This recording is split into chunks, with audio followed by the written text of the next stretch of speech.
So, what exactly are we doing again? Fenrina asked, as she helped Steve fit some parts onto a large contraption he was assembling. We're going to stop Scott and fight his army of skeletons, Steve reminded her as he slapped some pieces together and wrapped plenty of his special flexible fabric of aquatic bird binding around the parts to hold them in place. No, I mean, yeah, I get that. But, like how? And what's this for? Fenrina asked, as she lifted a giant wheel up so Steve could bolt it to the side of his project. This is what will help us break through his army. I call it Spellslinger's Automatic Fossil Fuel External Combusting Self-Propelled Mobile Engine, or the SAFEX PME for short. Steve grinned and proudly posed before his machine.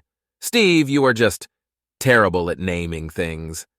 Sherry sighed with a slow shake of her head as she looked up at his rather haphazardly slapped-together invention. I am not! You take that back, female with whom I have relations, he huffed. I'm so tired of all these stupid artifacts we find that are just like the Orb of Wonder, the Circlet of Insight, the Staff of Penetrate. Actually, that one is rather self-explanatory. Regardless, when I name something, people don't have to be like, oh, I wonder what that does. No, they know exactly what it does right from the get-go. Ha! He once more set his hands on his hips and struck a proud pose. Why not, take some of the words and stick them together, like auto, mobile? That sort of means the same thing, right? Fenrina suggested with a shrug. The automobile? Steve asked as he gave Fenrina his confused look.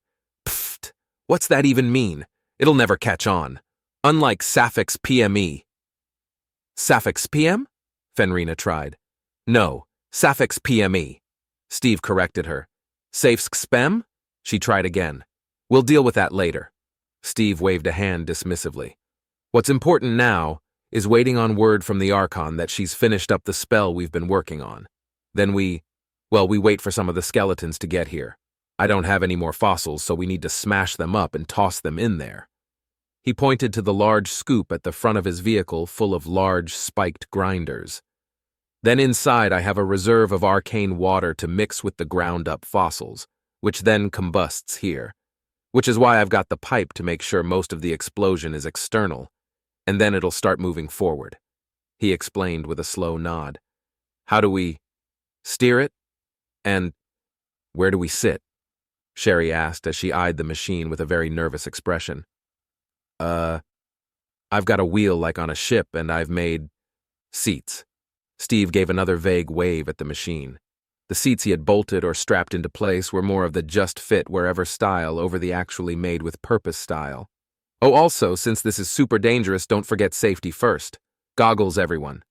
He went around to hand them each goggles. These will help us if it explodes? Fenrina asked, as she strapped them onto her face. Oh no, not at all. They're just to keep sand out of your eyes when we're going fast, he explained. Well, I do like to go fast. Fenrina nodded with her usual levels of confidence and complete lack of concern. Can I mention that so far you've yet to mention how we're going to defeat Scott, or how we're going to assemble the rest of Fenrina's people, or how you're even going to cast your spell? Sherry reminded them, even as she put on her own goggles. The Archon is casting that spell I mentioned. It'll round up all of the people who've become Werehuskies and drop them near us. Don't worry about it. Also, I still need a better name than Werehusky. As for casting the spell, once we've mashed up that many of Scott's skeletons, I should have lots of power to use. Steve shrugged. As usual, our best plans just sort of happen, without planning. That makes them not plans, Sherry Darley remarked. What about Scott? You heard the Archon, she said he had powerful magics with a K. Even with all four of us, I'm not sure we can breach such old spell barriers. Sherry then reminded him. Yeah, but that's why Steve is going to finger bang him. Fenrina reminded them with a shrug. Ugh, Steve groaned at that. Just stop saying that. You guys won't say what's wrong with finger banging people, so until you do, I'm just going to finger bang all day. Fenrina wagged her fingers at the others. The finger that I've sabotaged will strip away his shields, and then he's like a basic skeleton. That is alive and talks and stuff. We can smash him real easy then. Larry could even deal with it, if he hadn't forgotten all his spells for fighting undead and replaced them with party tricks. Steve glared at the dwarf then.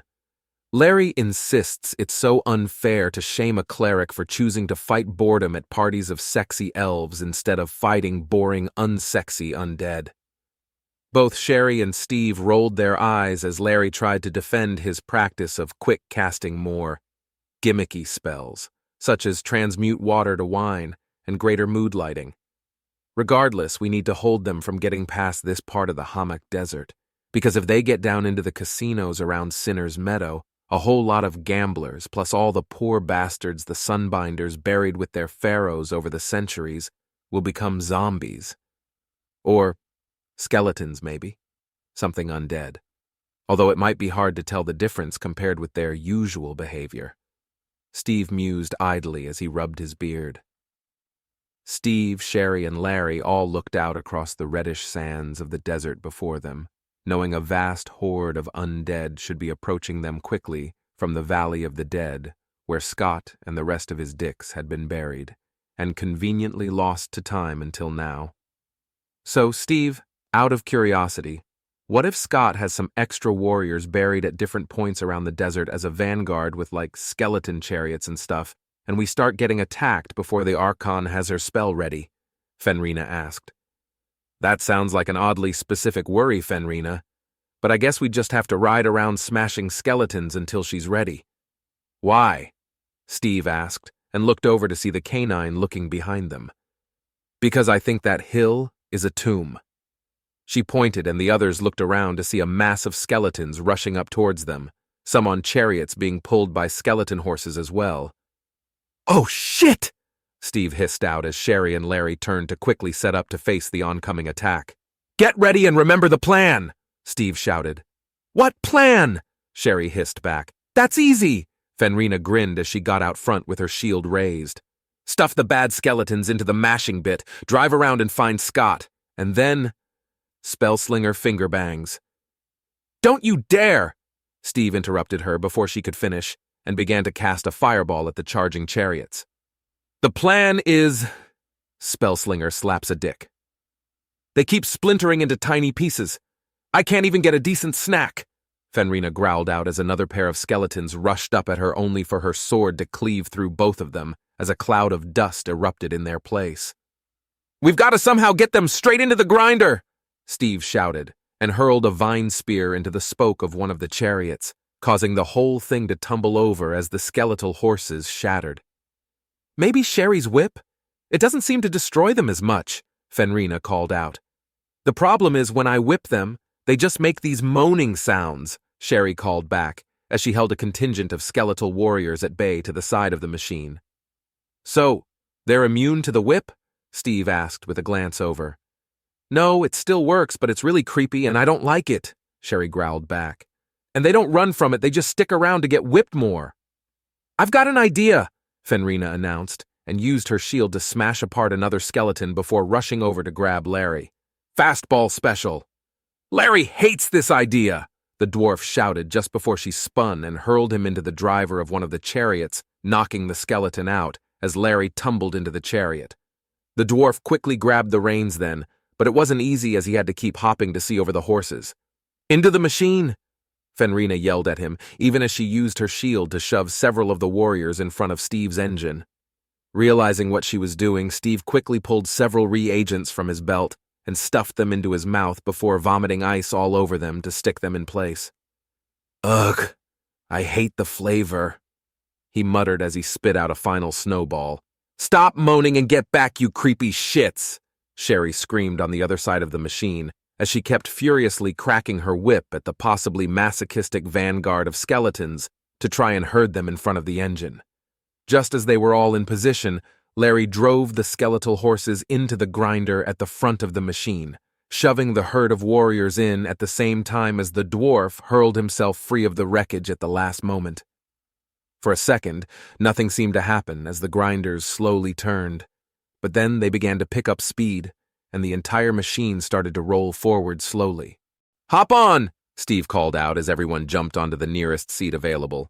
Steve tried to slip into the seat behind the steering wheel, but to his surprise, Fenrina picked him up before he could fully sit down and tossed him onto the front where he grabbed the nearest set to stop from sliding off. Fenrina! The hell? All of you cast magic and stuff. What am I gonna do in here? Ask you to drive closer so I can hit them with my sword?" She snorted and pulled a lever to disengage the brakes. Steve was rather impressed at how much more focused she'd been lately. "Besides, this way I can make it go as fast as I want." She grinned wide as he immediately retracted his thought and sighed. "Well, aim for the main cluster to get more fossils for fuel," he hollered and pointed at the group still pouring out of the hill tomb. As they began to roll downhill, the machine started to pick up speed both from smashing into more of the now fleeing skeletons and the downhill course. Steve meant to start casting something to help thin the horde, but instead he spent most of his time trying to avoid the sword and spears that were flying past him as the warriors got mulched by the grinder. He'd need to adjust his design a bit for the next one. Thankfully, Fenrina didn't seem to need any help as his machine plowed through much of the vanguard as they tried to leave the tomb, and by now it seemed to be fully charged as a gout of flame erupted from the back pipe, making the entire thing shudder a moment. There were several more jerks as explosions rocked the Sapphics PME forward, and Steve desperately clutched the sides of his seat to steady himself. "Steve, you asshole, slow down!" Sherry screamed to the side. "I'm not driving!" he yelled back. "Sorry, force of habit. Fenrina!" The demon looked over, but the husky was busy letting out a howl and then letting her tongue dangle in the wind as the machine shot out across the desert, rattling and bouncing over the terrain.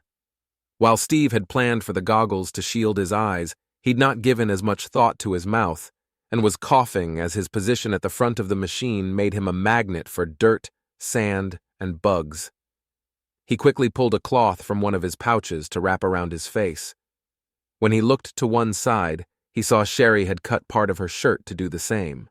But when he looked to the other side, he saw Larry had in face pulled a rather large pair of panties over his face, and then pulled his goggles down over it. "What the? These are not Larry's panties, for Larry does not wear panties except right now, as a mask," he replied before Steve could even ask, though that didn't really answer much of anything. Steve wanted to ask more, but then Fenrina spoke up as she glanced back. "Hey, Steve, what if the skeletons saw what sort of machine we made and somehow banded together into similar machines but made out of bones and stuff and came chasing after us to stop us and were covered in spikes and more skeletons and stuff?" she asked in one long, breathless sentence. That's not really possible?" Steve tried to think of what sort of magic could do something like that, but wasn't sure if it could be done, especially not so quickly. "Okay, then I guess I'm hallucinating." Fenrina shrugged, and Steve leaned out to the side to see several skeletal vehicles suddenly chasing after them. "Oh, what the fuck?" he gasped out. One of the smaller skeletal vehicles raced up ahead as he saw a skeletal trumpeter on it blaring some ear-piercing tune. "That's impossible! You guys are cheating!" he yelled over at them even as every skeleton aboard the undead machine flipped him off. "Doot doot, motherfucker!" One of the more well-armored skeletons simply screamed back at him as they started to jump across to board their ride. The trio had to quickly try and fend off the attackers from their already precarious seats. "How can a skeleton even play trumpet? You don't have lips!" Steve screamed as the skeletal minstrel jumped across and played trumpet in his face, even as he chopped the skeleton's legs off at the knees, sending the upper body tumbling off the side. Thankfully, with the speed Fenrina was going across the desert, all they really had to do was shove them back off the sides, and they'd be smashed to bits from the impact. Yet the reanimated bones didn't seem to have any issues with suicidally trying to ram their new bone mobiles into the Doom engine. Thankfully, Steve had made his Sapphics PM to be sturdy, though he was quickly making notes about what to add for the next version. Like something to strap him into his seat, as the impacts from the skeletal riders would nearly knock him off the front and off the side. "Fenrina, ram back!" Steve called out to her, but as she swerved to hit one of the bone mobiles, all the skeletons atop it just jumped over onto their ride. "New plan, don't do that!" "Ha ha! Death to the fleshy bois! Fuck flesh!" one of the skeletons cried out as he tried to decapitate Steve with an old sickle sword, though Steve got his own sword up to parry the attack. "Yeah, death to the fleshy boys! And whatever this furry one is, fuck the furry!" Another skeleton yelled as he tried to stab Fenrina with a spear, but she just grabbed the spear and used it to fling the skeleton off the engine. Larry insists you don't use that term. It doesn't mean what you think it does, the dwarf advised, even as he smashed apart another skeleton with his hammer as it tried to jump across. Why, what does it mean? Fenrina asked with a frown. Yeah, fleshy boy, what's it mean? The skeleton from earlier asked, before Steve quickly conjured a large stone fish to smash him apart. Larry does not wish to explain right now. Larry simply knows things that would suggest you don't use that term. The dwarf gave the others an odd look, and Steve frowned a moment before narrowly ducking to avoid an arrow shot at them from a nearby bone mobile. Larry, do we want to know? He asked, and the dwarf just shook his head. I swear, you're worse than bards sometimes, Steve muttered, even as he began to fast a fireball to lob back at the skeleton archers. Yeah, well, I'm tired of fighting all these bony boys and getting nothing to eat, Fenrina growled out, and as two of the skeletal vehicles pulled up alongside, she yanked on the brake, making Steve let out a startled squeal and nearly roll off the front of the engine and into the grinder, but he caught himself on the edge. The two skeletal vehicles, though, smashed into each other in a mass eruption of bones, which Fenrina then drove through, snagging a wayward femur in her mouth. Damn it, Fenrina! Can you stop thinking about food for 2 seconds and focus? Steve yelled, and scrambled to pull himself back into his seat. Iri go aniwa? She asked, as she kept chewing on the femur, causing little sparks to sizzle around her teeth. Steve looked forward across the desert as he saw a massive lightning bolt from some cliffs ahead, and the clouds began to grow impossibly dark. Yeah, my bet is that way. Also at Oio if Ia Egarado at Sarkly? She asked, refusing to give up her snack. What do you do if you see a big tornado that's all sparkly? I don't know. Why do you ask? Steve was watching Fenrina as he pulled himself back into his seat, and then saw her point past him. When he looked back, he saw an absolutely massive sand tornado crackling with purple lightning.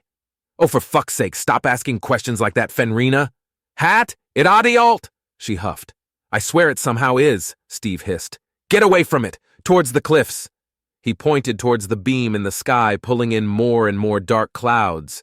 But as they got closer to the cliff, he saw a tide of skeletons riding an entire fleet of bone mobiles out towards them. Never mind! Towards the tornado! Towards the tornado! He screamed as he waved towards the tornado. Fenrina veered off towards the swirling vortex of sand and lightning as Stephen feverishly pulled reagents from his pouches and frantically etched runes into the hood.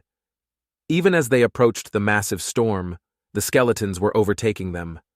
Sherry had summoned her bone wings and was using them to operate a massive flaming bow to smash apart approaching riders with spear-sized flaming bolts, and Larry was tossing holy orbs up into the air before using his hammer like a bat to smack them at the oncoming horde. It was still going to be extremely close as the tornado bore down upon them and the tide of skeletons grew ever closer. Larry! Steve screamed to be heard over the howling wind. Bubble us!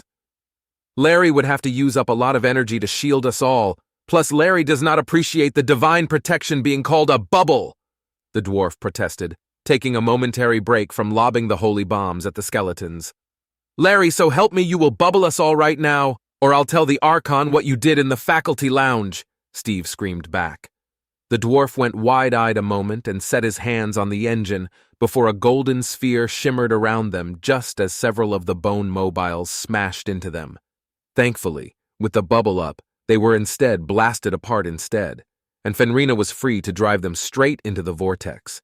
As the sand and lightning swept over them, the bubble crackled and broke apart quickly, but Steve already had his hands up in the air and was shouting out virtually every protective weather ward he knew to create a break in the wind for them barrel through as the storm overtook Scott's army and began to tear them apart. Steve could feel the drain of energy from shielding them as they thankfully burst out of the sand into the eye of the storm.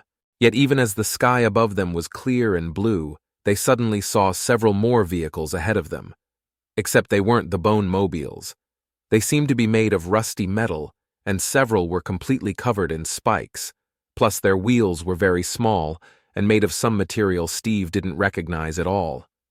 Not to mention, instead of angry, undead skeletons, they seemed to be crewed by humans wearing bits of strange spiker armor that Steve also didn't recognize. It didn't seem like metal. What? Where did these guys come from? Steve frowned in confusion.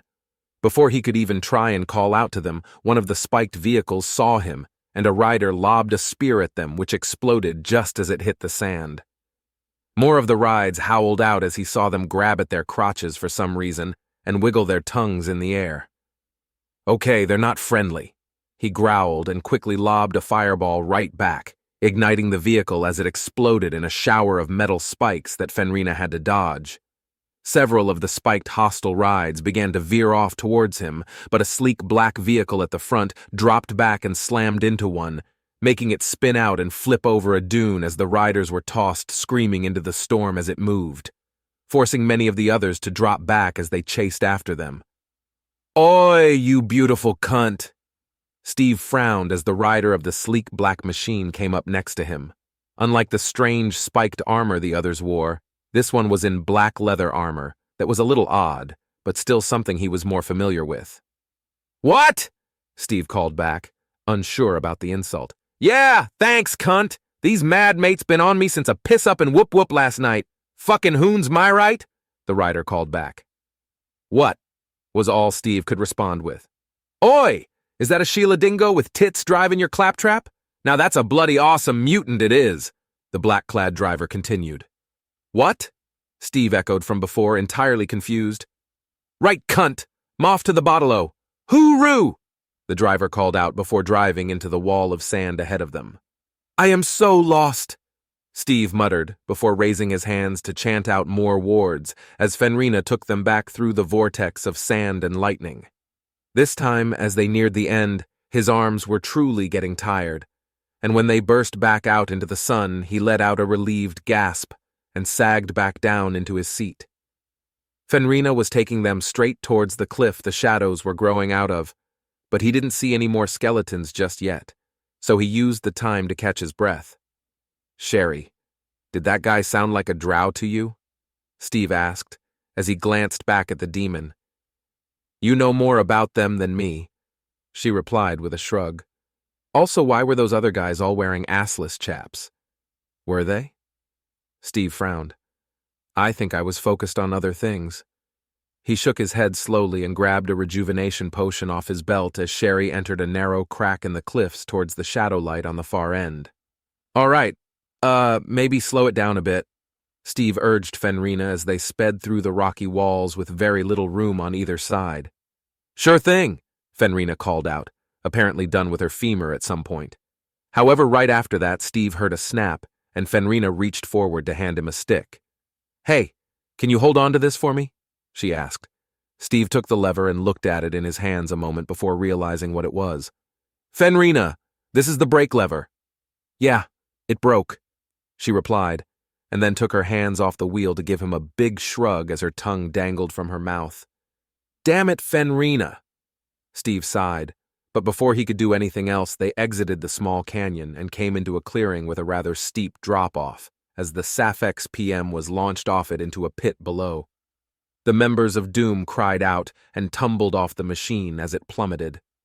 Thankfully, Sherry was quick to get her bone wings out and grab Steve, while Fenrina grabbed onto Larry as the dwarf frantically cast another bubble around them so they'd bounce off the ground and roll to a stop, while Sherry brought Steve down in a mostly controlled descent as they all landed around the wreckage of Steve's machine. My,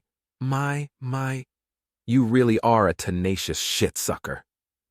Steve looked around as he heard that voice and saw Scott standing above them upon a rather short pyramid. Is this your pyramid, Scott? It's a little small, Steve called back.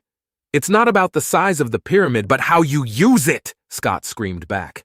Around them, Steve saw more skeletal warriors start to rush forward from around the pyramid.